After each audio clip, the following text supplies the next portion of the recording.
extra strong Roman concrete, fully hydraulic, structural solid connections. It's the Structural engineering podcast. Yeah. Welcome to the Structural Engineering Podcast. My name is Max. And I'm Zach. And this week, we're talking about the Ridgecrest earthquake. Happened July 4th. Kaboom. This is combo news and episode. We're pretty lucky we got Alex Rodriguez back on the show. If you remember him, I think he might have even been our first interview a couple months ago, right? Yes. He sure was. Yeah, so that was pretty cool. And we had a good interview with him. He does seismic retrofits around LA. And he was actually up in Ridgecrest after the event to inspect homes. I know that there are 89, as of last check, buildings that are red tagged. So you can't go in them anymore. And I think he was part of that inspection process. So really excited to hear what he's got to say, what happened up there, what the damage looks like, what were the typical failures. Not only do I think it's really cool that we get to sit down with Alex again, but for all the new listeners out there, I think it's really important to go back to the one we had with him and just hear about, and you're going to hear about this as well, but the level that he takes his profession to is amazing. He wants to do the best job, period, no matter what that means. And so that's what he's pushing with the retrofits he's doing. That's what he's pushing with his website and educating contractors and owners and everything. I think it's I believe he's such a cool guy and advocates for the right things. Absolutely, yeah. And just, having a large earthquake is a nice, good reminder that you need to be considering seismic effects, doing your job correctly, because people can die, and no one did in this one, which is pretty fantastic. So we got a question for us this week for the podcast, which is also kind of, a good little... it's a good little tip as well. So, yeah. Max, the question was, what type of structures are good in earthquakes and from past history, Oh, good question. I like the past history reference there because I'm going to say steel. In the I don't know, San Francisco 1906 earthquake. One of the early earthquakes, in sort of modern construction, the only buildings left standing were steel. So people thought, hey, look at this. It must be that steel buildings are inherently resilient. That is partially true. And so I think as a basis, steel tends to be a pretty good answer. There are systems that on their worst side are inherently not ductile. Unreinforced masonry, that's terrible. But especially reinforced masonry, that's perfectly fine. That's a fully ductile system. That is awesome. I think another standard ductile system is wood shear walls, right? Like a house. Houses don't fall down that often. I think the key you're hitting right there with steel is that every single system out there, the ductility is built into the steel. That's right. Plywood's brittle, CMU's brittle. Concrete's brittle. It doesn't work very well. So all that ductility is pushed into steel. It's one of the ingredients. It's a lot of iron, molybdenum, ductility. I think it's an element.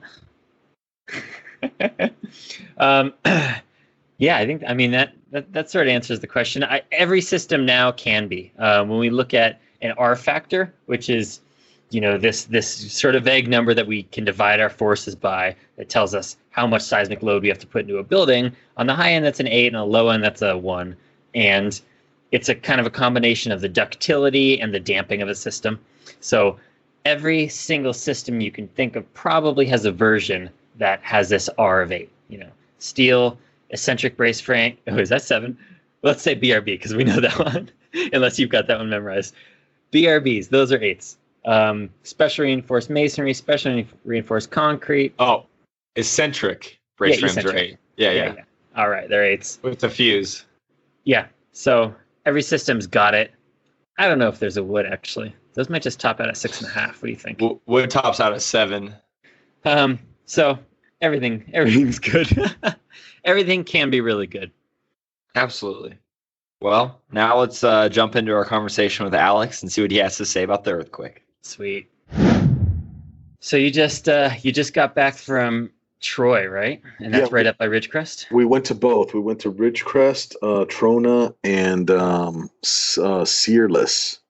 Searless is little town, really small town, and that's where we saw some of the damage to the houses. I mean, there was definitely damage in Ridgecrest and in Trona, but where we saw houses actually separate from the foundation, single family residences, that was in Searless. Man, what's this area like up there? Is this agricultural or like so a small town? It's definitely a small town, but it's mining based, right? So California deserts have like amazing mines. All of the good stuff is in the middle of nowhere in some of those inhospitable climates.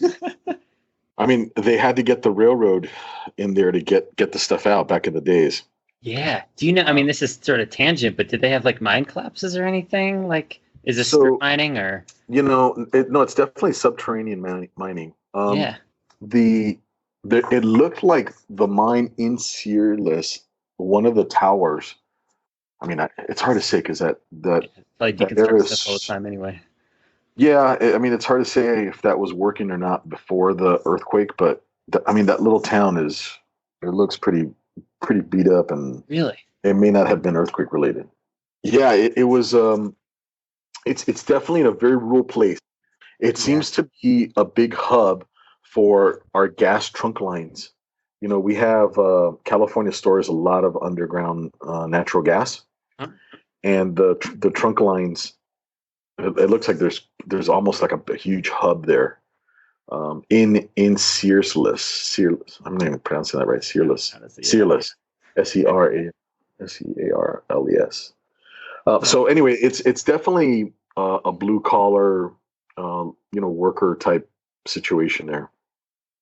So we found. I couldn't believe it. I was really excited. Brian and we found some soft story buildings in Ridgecrest. No way. Yeah. No way.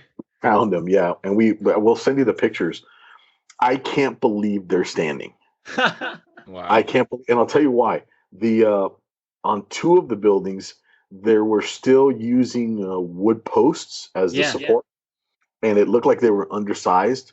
So on one of them, the post was like bent. It was like that, and if you touch it, there was so much compression on there that you could feel the fiber of the wood slightly vibrating. Like you could put your hand on the top and tap the bottom, and it was like a guitar string. That's how much. I can't believe those buildings are still up. I ran into one of the managers and I'm like, hey dude, you need to show this up like emergency situation, like right now. But there was probably 2-3 buildings like that. And what took you out there? What intrigued you to go out to those sites? We really wanted to learn how to do our job better, right? We really wanted to understand, I mean, it's always a tragedy, right, when somebody's building gets damaged. But we wanted to see if we can have something good come from it. And we definitely found some pretty interesting things from that. We had an opportunity to see a bunch of different buildings, different types of buildings. And it was really, I'm very excited to share with you what we found. But that was our main motivation, is to see what happened. And then obviously we wanted to see what the ground did, right? Everybody wants to know what the ground, like everybody's going over. It's like a tourist attraction in the middle of the desert. There's all these scars, and there are all these cars parked. There's all these, in the middle of nowhere, you see tracks on the sand, like a Disneyland. I mean, there's a lot of people walking around over there, looking at the stuff. Everybody's really curious. It's funny that when you say that now, like when you Google it right now, most of the things that come up are pictures of broken roads in the desert. Like all the articles are, look at this aerial view through the desert of this broken line that just, flies through. So they fixed that already. I mean, they fixed that within a few days. Wow. What isn't in those pictures is that the gas lines run parallel to that, the trunk line, and some of them are buried. So there was definitely some damage, and there was some damage to some of the water lines too that feed those towns. So I guess the gas company, and I don't know what it's split up between a few different utilities, those trunk lines, because I know that there's probably 3 main trunk lines that run north and south, and then there's actually a bunch of stuff that goes east, so that the distribution lines, they sell natural gas to other states. So the ones that run northbound in the desert are some of those there, and you could see crews trying to dig up, and they had heavy equipment up there, and they got that little machine called the pig that they put in the line, and they it runs through and checks it out. Yeah. So yeah, there's definitely a lot of, I mean, for a town that nobody even knew existed, including me, and I've lived here my whole life. Now it's like the center of attention. Man, what's it? I mean, so you're in LA or LA area. What's the kind of feeling in LA after having this, this is one of the biggest earthquakes in 20 years, besides one in Mexico. This is the biggest one in 25 years. In California, for sure, the last 20 years. Southern, yeah. Well, I think that it was big enough. I mean, you hope that not that I hope that it's big enough, but you hope that it's enough that people realize that we still live in an earthquake area, right? Yeah. You hope that for all the complacency and all the complacent attitude about where we live and about preparing what I would call prudent preparation, not like, I need 5 years of food or anything like that, but prudent preparation, having fire extinguishers for your place, having water for probably 2 weeks, having food for 2 weeks. You could see that the water service was interrupted from the 4th of July through the 11th, and you're in the desert, that's a long time to not have water in some areas. So, I think that like 3 days is not enough. I mean, I think here in LA, everybody's, I have 3 days worth of food. 3 days worth of food. I mean, that's not lucky. enough. Yeah.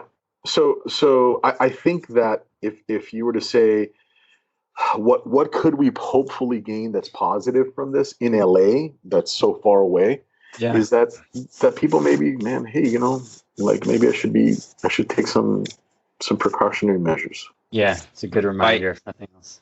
But the CIOSC, the Structural Engineers Association of Southern California, they definitely were out there like right away.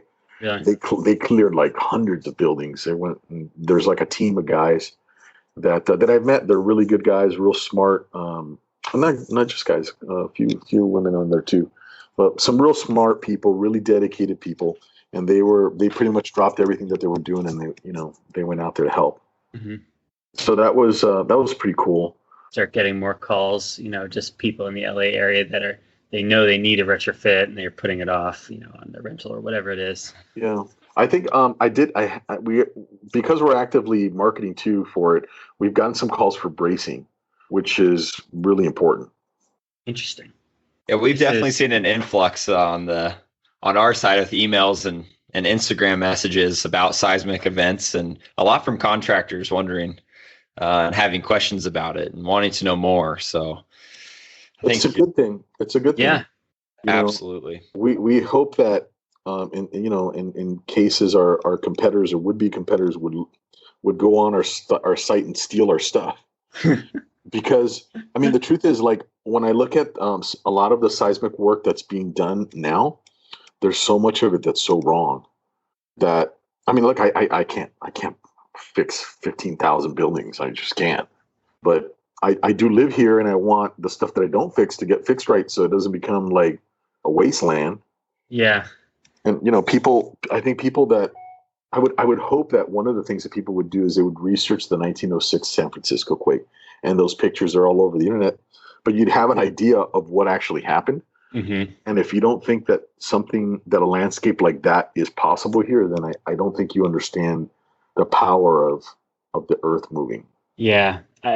On one side, I wonder if it's almost if it will change people's opinion, because this was a large magnitude earthquake, and really the damage was not catastrophic, right? This is a higher magnitude than we saw in Northridge by a couple points, and the damage is nothing, but there's huge differences, in these quakes in proximity to the surface and a whole bunch of stuff. So I hope it doesn't swing the other way. Well, so I think that I did read an LA Times article that touched on that, and I really felt that the commentary from the LA Times reporter on that was really myopic, and it didn't really I don't know. I mean, for sure, that person would have never written that if they had gone to the site. Yeah. Because you have to understand that the earth is scarred all over the place over there. Yeah. And guess what? You know why nothing happened? Because there's nothing there. Because the building that we did see, that restaurant that's on the news, and we actually took a picture. We have it on our website. We'll share it with you. In front of the restaurant, you have the cracking, right, and the displacement of the asphalt. And the crack went up the wall, through the roof. It literally broke the building in half. Oh my gosh. Okay, so easily where all that scarring is on the desert, you could have had a subdivision there. Oh, then yeah. you're not going to tell me that, oh, we had no damage. Because the scarring, guys, the scarring is for blocks. And it doesn't break like we see on TV, right, where you have one break. It breaks here and 10 feet over and 10 feet over that. And it's all this crazy scarring, which would tear a foundation like that. Right apart. So just so happens, what was it now? Esparza. Esparza, yeah, the Esparza restaurant. Look it up online, you'll see it. It's a super heavy concrete reinforced wall, and it snapped it like a cracker. And the roof, which is made out of wood, you see all the shingles displaced where the sheathing broke. No way, just sheared. It broke the whole thing all the way through. It looks like a snap cracker. Oh my gosh.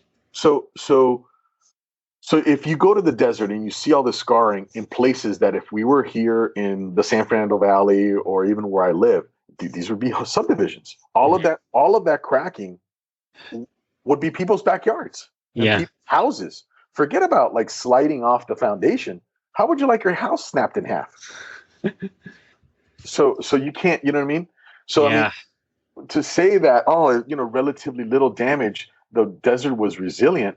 I'm like, dude, that's really a stupid statement. Yeah. There's no house that could have made it through any of the sections where the rupture happened. And where you see those roads that are displaced, they replaced probably a quarter mile, could be a half a mile of road, because that road was destroyed.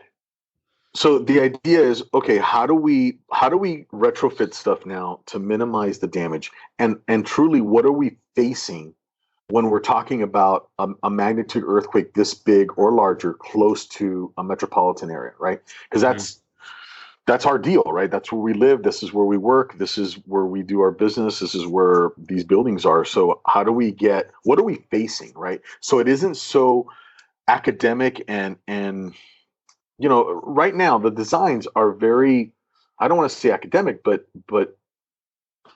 they're very abstract. Like we think this is going to happen, and we think this is the force that the building is going to, this is how much the building weighs. This is the percentage that we use to calculate the seismic force. Yeah. This is how much resistance we need.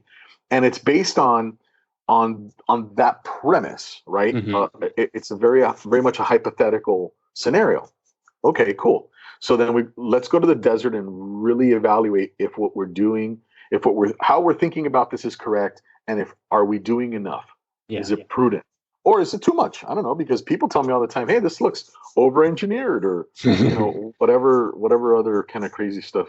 We get that all the time too. This is over-engineering.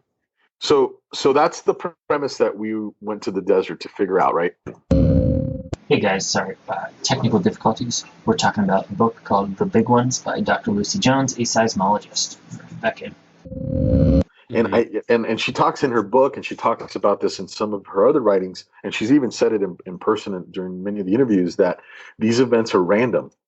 And what happens after the fact on earthquake fault is some level of predictability, but damage is random. So what do I mean by that? When we walked this particular subdivision, we had houses on the left and on the right that suffered no damage. And then there was red tag right down the middle. And then there's a peppering of houses that were yellow tagged. So I have a hypothesis about this, and I think it may have to do with the direction that the wave came and hit the building in relation to the soil composition, because it seems like the seismologists and the geologists that I've heard during the lectures of USGS, they talk about the soil composition having a big effect on dampening or magnifying the wave, right?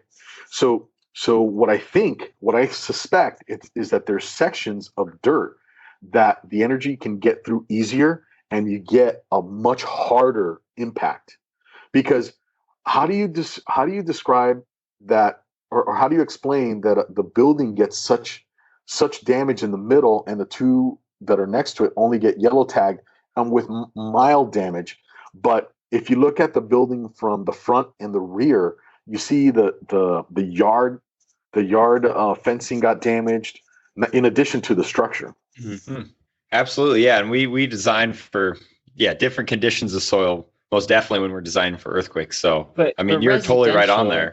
Yeah, you're absolutely correct. A softer soil leads to a higher amplitude wave, and you get that punch, like you're talking about, of energy. And when we're looking at residential, I don't think there's often a case where we have a site-specific coefficient for the response spectrum, but big word for how much, what is the oomph of this thing? In some states, Utah, we are now required to get that for a certain size of building. But when you're looking at houses, you're not going to have any idea. So how do you design for that? You got to do more.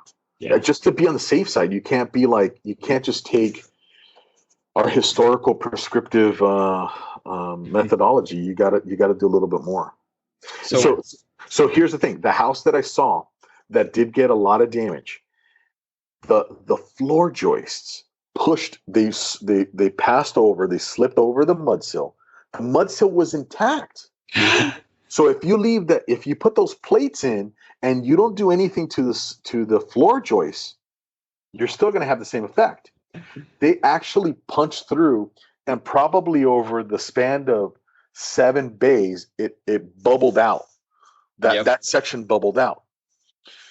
All you needed was a series of A35s on every joist, on every bay. And if you calculate the math, it would have held. I'm curious on your thought on this. So per code, and the whole idea with the building code is we design buildings to save lives, not necessarily to be used after an earthquake for especially a house. To me, it sounds like the damage you were seeing is mostly aesthetic. No one died, no collapses of structure. So with that said, what do you think are the big things that really need to change or to improve, knowing that buildings are only made for one big earthquake kind of use? I think that it's I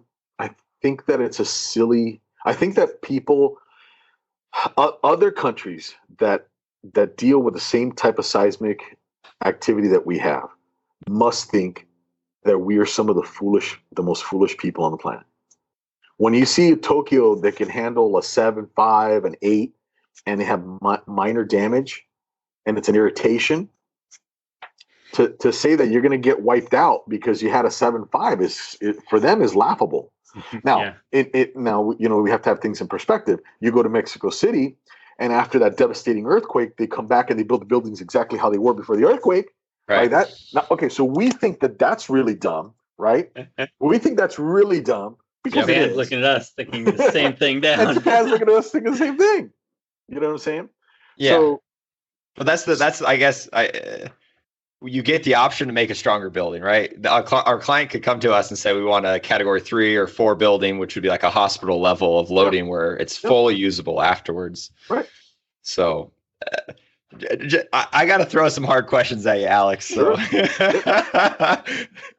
I think it's stupid. I mean, honestly, okay. I think it's stupid. I wouldn't even give the customer the option to do less. Yeah. In the seismic world, in my soft story business, very seldom do I build out other people's plans unless it's engineers that we've worked with, because we know for a fact that the minimum code requirement is just not enough. Mm-hmm. Okay. And the stuff we see in the field every day, it's not an option. They're like, well, hey, your quote is $40,000 more than everybody else's. Like, well, look at my material list. I just said to do $40,000 more work. Yeah. And they, some people get pissed, some people appreciate it. It's hard to say, but they shouldn't. People that are unqualified to make this decision shouldn't make it based on their wallet. Yeah, it's for their own good. $40,000 on a $3 million building is no money. Yep. It's no money. And they're saying, I'm going to get earthquake insurance. I'm like, earthquake insurance has got an $8,000 deductible. Pay the $40K and don't have the trouble. Yeah.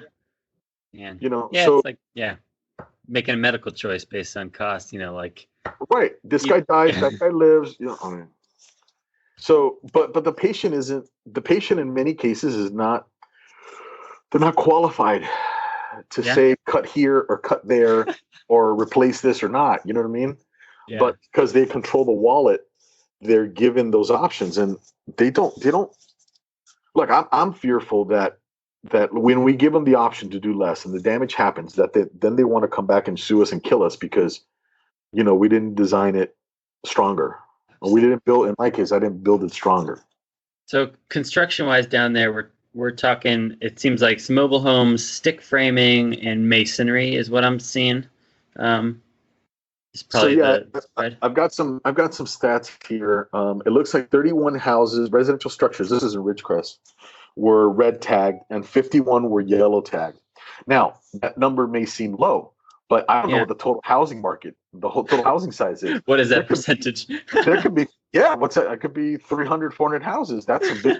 If you have a number like that, 10% of houses going down, it's a catastrophe, right? Yeah. Can we hit real quick red tag and yellow tag? I guess red tag, or I believe I know is that building's done, but I don't totally understand what a yellow tag is. So yellow tag means that it's damaged substantially, but you can go in it. Red tag, you're not supposed to go in it. Listen, man, there are a lot of people in a yellow tag building watching TV. Oh. Yeah. With the amount of, the 2,000 earthquakes since July 4th above a 2.5 Richter, I don't know if I'd be sitting in a yellow, but. Well, maybe they think it's a small fall. Yeah. The truth is that most of the breaks in the foundation were basically that. It was either the floor joist separating from the mud sill or the mud sill, the stem wall slightly breaking. You could see it. You could see the crack was very much parallel to the ground, and it's based at that connection. So all you need to do is strengthen that connection. That's all you need to do. Add more lumber, add more hardware, keep it together so it doesn't snap there. Who's going around and making the red tag, yellow tag call? Is that Siosk? I think Siosk helped, and I'm maybe talking out of turn, but they definitely had big teams of people going through all the neighborhoods to see which, what was at risk and what needed to be tagged up. Yeah, I know once you take the class to get certified and determining what tag a building gets, you get put on a list, and when a disaster happens, you get called in to give your time. So I think you learn so much. I mean, obviously much appreciation to the people that drop everything and go out there. But you, as an engineer, looking at through your trained eyes, you get an understanding of like, dude, we're never doing that again. We're never doing that again. and we're sure as hell not going to let anybody talk us into that. Because it's just so clear. Like when you kind of peel back the rubble and peel back and see the breaks, or you see the damage, right before the break, you're like, God, you probably won't sleep that night because you're thinking, man, we let stuff happen that shouldn't have happened. I mean, that brings back, I remember our first talk, your emphasis on doing it right, and like, this is exactly, I think, what you would take from seeing this damage. It's just the reminders of why you have to do it right the first time and take it seriously. Yeah. And not let yourself get peer pressured because of cost or whatever other stuff that people, whatever other agenda they have to, do or not do something. You're like, no, man, I've seen what it looks like when we don't do that. That's going to happen right there. I have that. And I don't care how much it costs you. Yeah. It needs it. Oh, yeah. Look, I've never seen that. I've never seen a cinder block wall where you can stick your hand this deep into the crack. I've never seen that. And the stem wall that held there was solid concrete that I know had rebar in it. I know it. And it still broke. We looked up, because I think this is a fun number, the amount of energy that is in a magnitude 7.1 earthquake. And it's like, it's obviously just unfathomable, but it is the equivalent of 670 metric kilotons of dynamite, which, I mean, it is in joules, it is 10 to the 15th. It is like such an enormous amount of energy that there's just nothing. I mean, yeah. If the Earth is going to move and you're on top of it, you're going to break. You're going to break. Okay, so here's another part. This is something that was really interesting. When we were at Ridgecrest and we saw the software buildings, we were excited to see those. And we walked to the rear. The back wall of the soft story building, of the second wall, was spider cracked, right? Spider cracked. And there's a picture in there we sent you, right? There's no windows. Now, normally there's windows, right? There's windows along a big plane of stucco, right? Back there was no windows. Here in LA, the city is saying that you can use stucco as shear for its shear value. Okay? All right. Cool. Hey, what happens when it shakes for the first 60 seconds and it spider cracks, and then you have no more shear? And then the next 30 seconds, because it's still shaking, you have big chunks of stucco flying off. Yeah. Or you have a magnitude 6.4 followed by a 7.1 the next day. Like, that's right. Right here. Right? That's right. That's right. I mean, this isn't so much of a big deal unless you're talking about the buildings that are double deckers and then they really weigh a lot. Mm-hmm. So let's say you've got an area affected of 1,500 square feet, which you're probably looking at a building that weighs about 225,000, maybe 250,000 pounds. Mm-hmm. It's kind of double decker, right? And at the perpendicular, they have a wall that doesn't have any plywood in it. And all they did is make you put a moment frame or a cantilever column or whatever, but you didn't do anything at the perpendicular. So what happens when that gets busted out by the first one and the second one comes right after? From our side, like, this is something we designed to is a P delta load or a notional load, which would be a horizontal, but whatever it is, the amount of weight that is on this column. Once the column is off axis, now you have additional forces that want to tear it off. Right. It's one thing if it's straight up and down, which never really is, and then you get this shift of a couple inches.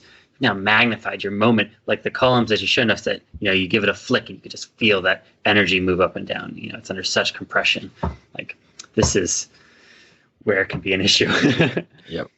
So stuff like that, I think, is like, that's going to be I always say, like, it's the ultimate tragedy to spend $1.2 billion on mandatory retrofitting and they're not done right. Yeah. Absolutely. That's a tragedy. What do you, hit it, Zach. Oh, I was going to say, I mean, you've kind of discussed this a little bit. I'm not sure if there's something specific with this question that was sent over by Brian, but it states, what are you guys doing to help? Well, we've created a tremendous amount of content. We're trying to bring some awareness to this. And now it's like, you can't say, nah, we don't really believe that guy. He's not an engineer. He's content. I'm like, it broke. It broke. And it broke like we thought it was going to break because nobody paid any attention to that stuff. What's like, the takeaway that you want people to get from this? Like, because I think, I don't know if the news, I want to say that the news makes it feel like everything was okay. I know. Yeah. What do you, what is your retort to that? I mean, I know. In Alaska, they had an 8.0 2 months ago. There's no damage. There's nobody there. I don't know. Maybe like it woke up a goat or goat or something. I don't know. Look, it's true. There's no damage, but it's not because there was no damage. The only reason there wasn't significant crazy damage is because there wasn't a subdivision. Yeah. Because if you look at the satellite pictures, look at how long the ground is scarred, spread out over a 1/4 mile distance. It's a long, long distance. So when you tell me that you have an earthquake that's a 7.5 in LA, it's gonna be bad. Mm-hmm. I mean, you know what? I don't need to be a seismologist. Graph the area affected by the scar and put a house there and count how many houses you can lay it over. Yep. Bingo. That's what you're gonna get. That's what you're gonna get. Hey, what do you think about the just as a system, the LA shake alert? I'm curious your feeling here. I don't know. I think it. I think just look. I think the biggest benefit of it is that people would be talking about it.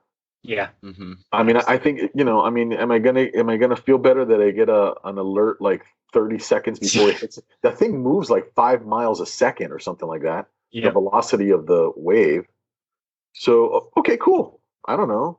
Yeah, seconds if anything, right? Yeah. Because I read about the system. It takes a handful of seconds to even get into action. To receive the text from their sensors, like, is not instant. It's maybe 10 seconds or something like. And you're saying you get 30 seconds of notice. You just get a moment to be scared. Maybe, I don't know. And I don't think anybody really knows what to do anyway. But yeah. But the good part, I mean, it's not to say like it's useless. I wouldn't say that. I think that it's good. It's good as part of the whole awareness that we live. And look, if we get a little like now, a lot of people have been downloading the earthquake app, so you can see the earthquakes happening and stuff. Like, dude, that's all good. That's a move in the right direction. That means somehow you're stacking some water. Somehow you got a game plan to get together with your family. That's all good. It's not going to save you, but it's all good. Dark. It's not going to save you. I don't know. Oh man. Any of this big consequence, low probability stuff. I mean, I think I said it last time. It's just people can't wrap their heads around it, and it's just not something that is in our scale of imagination. Is like, yeah, it's unlikely, but it's very possible. And it's like they say, oh, it's not me. There's this many billion. I'm not going to get cancer. I'm not going to get in a car wreck. I'm not going to, whatever. Sure. No, I get it. And Dr. Lucy Jones really talks about that. That's like, really, I got to read that. I don't know what I'm waiting for. Oh, it's dude, she's a great storyteller. Yeah. The book, you can get through that book on a weekend. You really can. She's a great writer. What else? What else can we talk about over there? CMU building. I think another thing that was really pleasantly surprising was how the community came together. It didn't look like there was crazy mass looting, although I think there was a little bit. There was some guy like burglarizing stuff. There's always one guy. There's always, but it's not systemic. There wasn't like, there was order. Yeah. The response from the PD and the fire department was really good. But you have to wonder if a big portion here in LA, there's a lot of buildings that have the seismic shutoff valve for the gas lines, but there's a huge percentage that don't, like a lot. I was driving today in the valley, this building that we're going to be retrofitting, and I drove through the valley. I could see the gas meters of probably 20 buildings, and none of them had it. And they were all big buildings. Yeah. And that's such a low-hanging fruit. I mean, yeah. Here's the thing. The fires that broke out in the trailer park, it was cool to see that, because the trailers obviously sit on a steel frame, right? So the only thing that happened to them is they fell off their pier, or their piers stayed and the trailer they got bucked off. So one of the trailers had been retrofitted with an earthquake equipment, which is basically a wider, it looked like a pyramid, man. It looked like a really kind of big pier, steel like pier.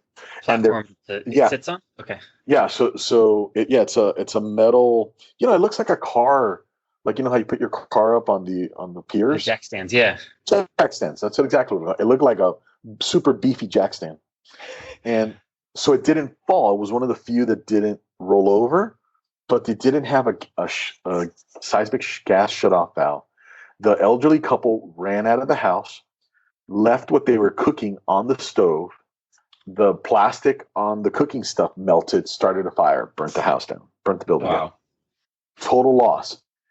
Again, if you would have had that little stupid gas shutoff valve, it would have just shut off. No problem. Another fire started when the power came back up, and but there was no water for whatever reason. The water line ruptured or whatever. Yeah. So the swamp cooler turned on in the desert. I don't know if you know that. Instead of using because it's so dry, you use a swamp cooler. Yeah. So inside of the swamp cooler, you've got the belts, right? You've got a bunch of plastic in there.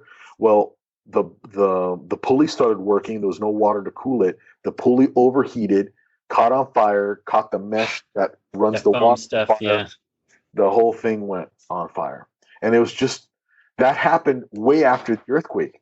It was when the power came back on, and it's just people's awareness of like, hey, if you're gonna run out of your place, shut everything off, or go to your house or whatever. But it's just we don't have awareness, right, of that. So I thought that was really kind of tragic, man. I mean, shoot, it made it through most of the shaking and then it burnt down. Yeah. Yeah. And so I just did a bolt down in Torrance, and I gave my property owner a little checklist of stuff, and what on there was a fire extinguisher. He's like, well, I have a fire extinguisher. I'm like, I know, you probably have a little one. Get like a 5 or a 10-gallon one. Mm-hmm. He's like, why? I'm like, well, because if it's really bad, the fire department may not come. They're like, are you serious? I'm like, yeah. In fact, get 2. I bought 2 10-gallon ones. Nice. And I'm like, put one in the front of the house and one on the side of the house so that your neighbor can just snatch it. And, because if his place is on fire, yours is going to catch fire. Enough to really do something.